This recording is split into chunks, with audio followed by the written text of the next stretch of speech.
오늘 이 본문 말씀은 극상품 포도를 기대했던 이스라엘이 들포도를 맺은 것에 대하여 하나님께서는 그들을 철저히 응징하시겠다는 무서운 예언의 말씀이 기록되어 있습니다. 그들을 응징하되 그 어떤 군대도 비교될 수 없는 아주 강철 같고 무서운 사자 같고 지칠 줄도 모르고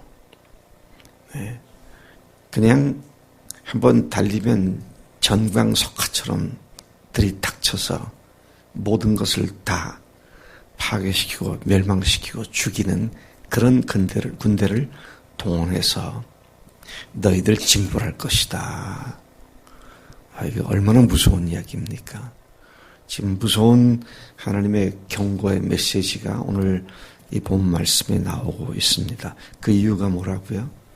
극상품을 기대한 이스라엘이 들포도를 맺은 그것에 대한 징벌이다. 결과를 놓고 하나님께서 징벌하겠다는 말씀이 아니라 그런 열매를 맺게 할 수밖에 없는 그들의 문제를 그 이유들을 낱낱이 드러내시면서 이래서 너희들을 내가 징벌한다. 그런 말씀을 기록해 주고 있습니다. 18절부터 25절까지는 하나님은 이스라엘을 통해 하나님의 화를 자초하는 유다 죄악상을 다시 들춰내셨습니다. 그리고 그들이 당하게 될 비참한 화를 선포하셨습니다. 26절부터 30절까지에서는 그런 유다를 징벌하기 위해 막강한 이방인 군대들로 유다를 치게 하실 것이라고 예고하십니다. 하나님은 죄와 죄악을 그냥 지나쳐 버리거나 아무 일 없었던 것을 뭉개고 지나가시는 분이 아닙니다. 하나님께서는 그런 일이 없었던 것을 눈 감아 버리시는 그런 분이 아니란 말씀이시죠. 오늘 우리 어떤 우리인가요? 주님의 십자가와 부활로 구원을 영원히 확증받은 우리도 실제적인 삶에서 하나님께 순종하지 않고 또 그것을 회개하지 않으면 반드시 하나님께서 징계하시고 징벌하신다는 이 기본 원리를 항상 마음속에 우리가 기억하며 살아야 합니다. 나는 십자가로 죄의 용서 받았으니 됐어. 그러고는 내가 적당히 귀찮으면 순종하지 않고 적당히 내 마음에 드는 것만 어쩌다가 황소 뒷걸음질 칠 때 그 뒷걸음질에 생쥐가 밟혀 죽는 것처럼 어쩌다가 어떤 말씀이 나에게 은혜가 돼가지고 잠깐 순종했다가 뭐 이런 것은 하나님께서 의도하셨던 삶이 아니다는 것이죠. 우리가 그런 두 종류의 사람이 있는 것 같아요. 평상시에 거의 순종이 안 되다가 어쩌다가 순종이 돼가지고 조금 내가 다시 살아나나 그러다가 또 사그라드는데 어떤 사람들은 기본적으로 순종하다가 이따금씩 실수해갖고 회개해서 다시 회복받는 사람. 여러분들은 어느 쪽에 속하시나요? 그런 분들은 전자에 있는 사람들은 뭐 하시옵소서, 하소서, 주소서 그런 기도를 그런 찬송을 할 수밖에 없을 것이고 후자에 있는 사람들은 하시네, 주시네 그렇게 찬송할 수밖에 없을 것이다. 우리가 100전 99패하고 1승하는 사람들이 아니죠. 100전 100승을 해야 되는데 실수해서 80승밖에 못하거나 90승밖에 못하는 그런 일은 얼마든지 있을 수 있습니다. 근데 100전 10승도 거두지 못해요. 그러면서 맨날 하나님 앞에 비굴하게 하나님 도와주세요 그렇게만 얘기했지 하나님의 일을 기쁘시게 하는 그런 삶의 간증은 없는 이런 구원받은 사람들이라고 한다면 하나님께서 어디다가 써 잡수시겠는가. 이게 맛을 잃은 소금과 같은 존재가 아닐까, 그런 생각을 하게 됩니다. 18절부터 25절까지에는 화 있을진저라는 말이 무려 4번 반복해서 나옵니다.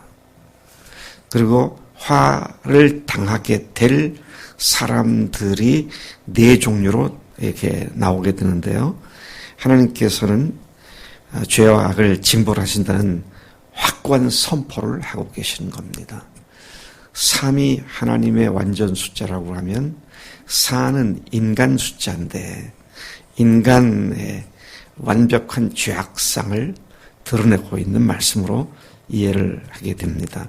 18절 가서 보면 현대인의 성경을 보니까 거짓의 줄로 죄를 끌고 다니며 수레처럼 악을 끌고 다니는 자에게 화가 있을 것이다.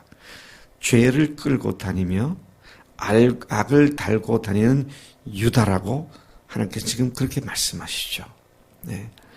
죄의 끈을 놓지 않고 악을 끊어버리지 않고 그들의 여전히 죄와 악을 끌고 다니고 있는 일관된 모습을 하나님께서 지적하시는 것입니다. 어쩌다가 넘어질 수는 있어요. 그러나 일관되게 항상 끌고 다닌다. 그건 보통 문제가 아닙니다. 자, 계속해서 볼 것 같으면 그러한 삶에 하나님께서는 그런 삶이 어디서부터 기인하느냐. 하나님께 대한 그들의 태도 때문에 기인한다. 그렇게 말씀하세요. 나의 연약함, 육신이 약해서 내가 왜 이렇게 연약하지? 이거 아니에요. 네? 우리가 넘어지는 게 육신이 약해서 넘어지는 게 아닙니다. 뭐예요? 하나님께 대한 태도가 잘못됐기 때문입니다. 이거 분명히 알아야 돼요. 내 연약함 때문에 탄식하며 아니에요.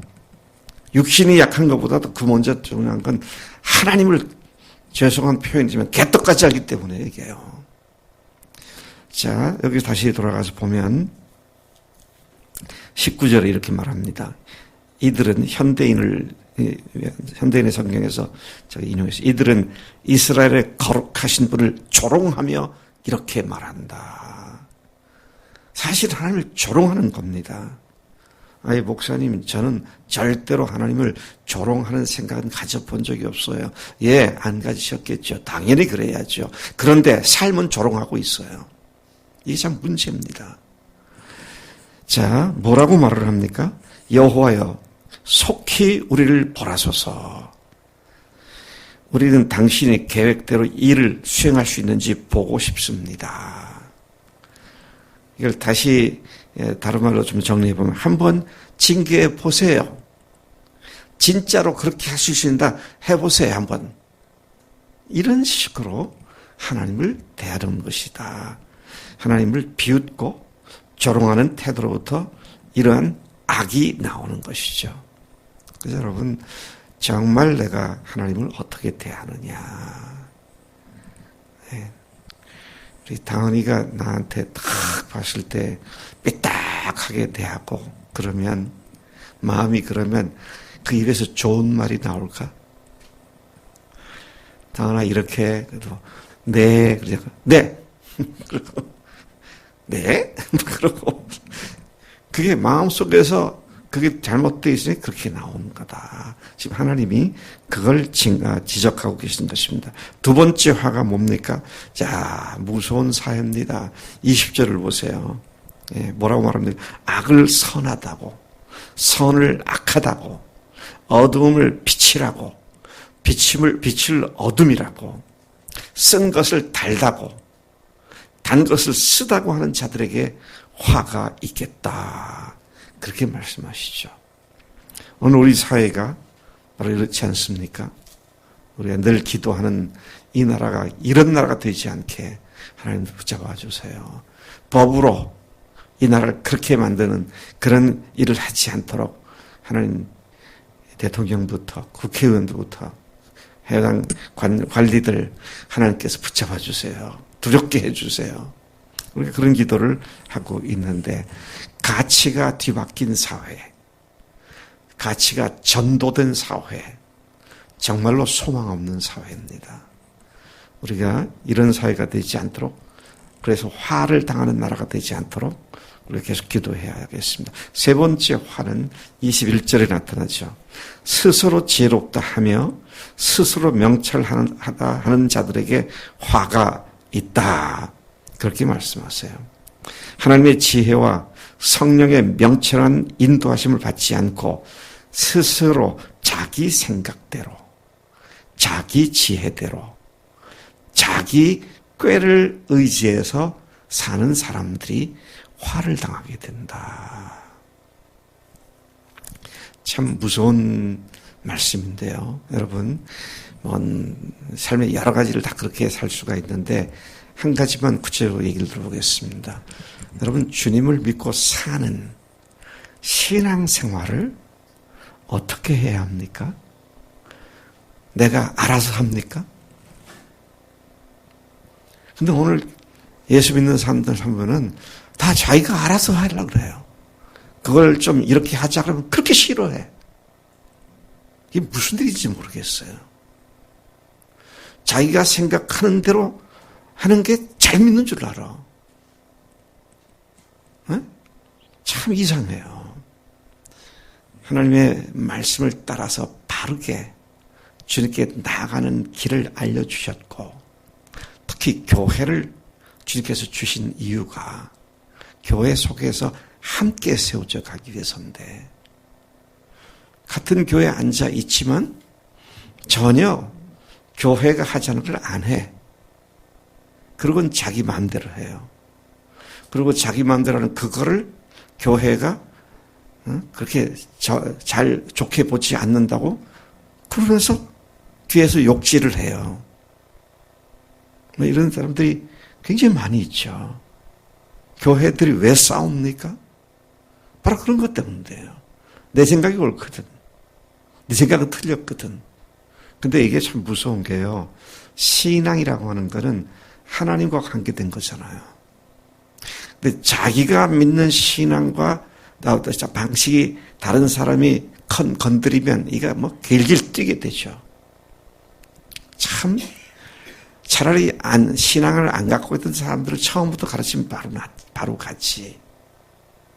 그래서 여러분, 나도 모르게, 여러분도 스스로 모르게 내가 하는 방식대로 교회가 안 간다고 불평하고 그렇게 하면 안 돼요. 네. 원석이도 20몇 년 자기 방식대로 교회를 생활했잖아. 근데 우리 교회 와가지고 이렇게 해야 되네? 그런 거 배운 거 많지. 철저히 가야 돼, 그렇게. 자, 네 번째 화가 있습니다. 22절. 포도주를 마시게 용감하며 독주를 잘 빚는 자들은 화 있을진저. 그렇게 말하죠. 죄 짓는 일에 용감하고 죄 짓게 만드는 독주를 잘 만드는 자에게 화가 있다. 그렇게 말을 합니다. 죄 짓는 일에는 어린아이가 되고 겁쟁이가 되고 죄를 짓게 만드는 독주를 조장하고 죄와 악을 조장하는 그런 일을 하지 않는 것이 하나님의 자녀들의 바른 자세다. 저는 솔직히 다른 사람들에 비해서 그렇게 아주 많은 죄를, 흉악한 죄를 많이 짓지는 않았습니다. 제가 돌이켜봐도요, 그렇게 살았어요. 왜 안 그런 줄 아세요? 용기가 없어서 죄 못 졌어요. 네? 용기 없어서 죄 못 졌어요. 속에서는 죄에 대한 욕망이 수없이 들끓었죠. 그런 제가 본질을 알기 때문에 내가 철저히 죄인 걸 압니다. 근데 상대적으로는 별로 죄를 안 지은 것 같아. 비교했을 때. 그건 거룩해서가 아니라, 용기가 없어서. 차라리 여러분, 용기가 좀 없으세요. 죄 짓는 일에. 아이고, 죄 짓는 일에 용감한 사람 많아요. 또 여기 독주를 잘 빚는다. 술을 만드는 거잖아요. 문제를 일으키는 거잖아요. 그런 것에서는 용감하면 안 됩니다. 참 조심하고 두려워해야죠. 악과 죄를 조장하는 그런 일들을 말하는 것이죠. 잠언 6장 27, 28절에서 이런 말씀이 있습니다. 사람이 불을 품에 품고서야 어찌 그의 옷이 타지 아니하겠으며 사람이 숯불을 밟고서야 어찌 그의 발이 되지 아니하겠느냐.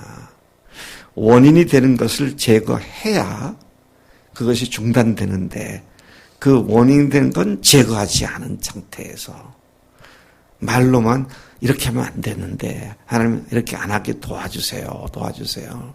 그러고 있는 모습을 보게 됩니다. 그러한 사람들은 어떤 사람들인가요? 23절에 뇌물을 받고 악인을 의롭다 하며 의인을 악하다고 말하는 자입니다. 아까 말했죠. 악을 선을 악이라고, 빛을 어둠이라고, 어둠을 빛이라고 말하는 그런 삶을 사는 사람들이다. 24절 말씀. 이 때문에 불꽃이 그루터기를 삼킴같이 마른 풀이 불 속에 떨어짐 같이 그들의 뿌리가 썩겠고 꽃이 티글처럼 날리게 될 것이라 그렇게 말씀하시죠. 가만 안 두겠다는 말씀입니다. 마른 풀이 불 속에 떨어지면 뭐 남는 게 있나요? 아무것도 없죠. 호락 타버리고 말죠. 그런 자들이 하나님의 백성이라 할지라도, 유다 백성이 하는 얘기입니다. 하나님의 백성이라 할지라도 그들에게 노를 바라시고 그들을 치시겠다고 말씀하십니다. 그리고 그 결과 산들은 진동하며 그들의 시체는 거리에서 썩어져 버리지만 그것으로 하나님의 분노가 해소되지 않는다. 얼마나 하나님께서 이 문제 때문에 노를 바라시는지를 말씀하시죠. 화를 자처하는 유다 백성들을 하나님은 맹렬하고 무섭고 잔인한 이방 나라 군대들로 하여금 침범하여서 징벌하게 하실 것이라고 예고하시죠. 26절 보면 그 군대는 먼 나라들 땅끝에서부터 오며 그들은 쾌속으로 오며 피곤을 모르며 졸거나 자는 자조차 없으며 완벽한 전투 복장을 갖추고 날카롭고 항상 쏘아대는 활로 무장하고 그들의 마병들은 돌풍같이 들이닥치며 그들이 지르는 함성은 젊은 사자의 울부짖음 같다. 그들로부터 벗어날 자가 없고 그들이 들이닥치는 날 그 땅은 흑암과 고난이 있고 빛은 구름에 가려서 어두울 것이다. 어떤 소망의 빛도 보이지 않는 비참한 멸망이 기다리고 있다. 여러분, 주님께서는 우리를 백전 90승 이상 하는 사람들로 불러주신 줄로 믿습니다. 우리는 백전백승인데 실수하니까. 근데 백전 백패 하는 사람들로 부르는 건 아니다. 그렇다면 그건 부르심을 받았는지부터 의심해봐야 할 문제다. 그래서 여러분, 우리들이 죄와 관계에서 살아갈 때에 기본 입장이 어디 있느냐. 부활하셔서 지금 살아계신 주님께서 내 속에서 죄를 이길 수 있는 능력으로 성령으로 말미암아 나를 새롭게 하신 나의 하나님, 나의 주십니다. 그렇게 믿고 가면 넘어질 일이 있어도 쉽게 넘어지지 않고 승리하게 되는 줄로 믿습니다. 하나님 아버지 감사합니다. 오늘 하나님의 백성 유다가 어떻게 하나님께로부터 완전히 진멸당할 것이라는 무서운 경고의 말씀을 들었는지를 봅니다. 하나님, 오늘 우리도 하나님을 의지하지 않고 하나님의 말씀대로 순종하지 않고 내 생각대로, 내 꾀대로, 내 좋은 대로, 내 판단대로 주님을 믿는다고 하지 않게 하시고 주님 말씀하시는 대로 교회와 함께 주님의 품 한복 안에 들어간 우리가 되도록 인도해 주시는 줄로 믿습니다. 우리 모두가 그런 삶에 더욱더 민감하고 더욱더 깊어지도록 역사해 주옵소서. 감사하고 예수님의 이름으로 기도를 쌉나이다. 아멘. 아멘.